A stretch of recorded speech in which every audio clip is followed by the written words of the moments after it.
गोसोआ बोरैबा एवखां सावखां मोनलायलांबाय रायलायना होदोलै माबा मोनसे खालामना होदो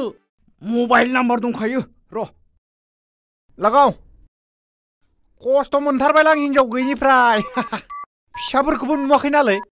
मोनायावबो उन्दुनो बिराद खस्थ' मोनथारबाय ओंखाम संनाय जानाय खस्थ' मोनथारबाय जा दरसे जा नांदोंना नांनाया नांदोंमोनलै मेन्देला रिसिभ खालामाखै माने बिसोर गामियाव सोरबा मानसि गावथारदोंनो बेयावसो दंहैयो खोमा आसलते मा सामफ्रामबो साफा गावथारबाय थायोलै एसेबां दाय गोनां दंथारोब्ला दाय गोनांफोरखौ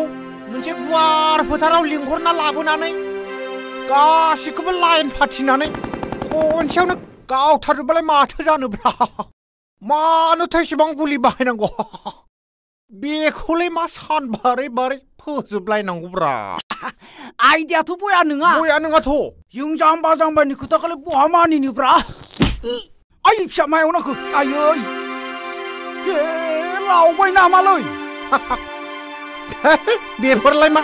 र' थैयाखै र' डाक्टारनाव लांनांगोन फोजोबखानोसैलां माखौ नायबाय थाखोब्रा आया मा खालामखो मा दोनबाय थानब्रा बेखौलाय मा जातनि फिफाब्रा गारहैदोलै दामा-दामि फिसा दं आंहा हेला मारबाय गारहैदो दामा-दामि फिसा थानायावलाय माथोब्रा सासेयालाय मा खालामखोलै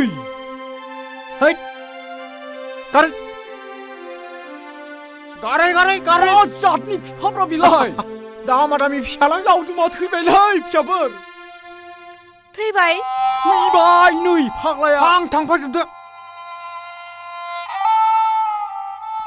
आं बालाबारियाव एफबना गारबोनोसैलै दे बारा गोथौ फबाबाबो जायोलै थांफाजोब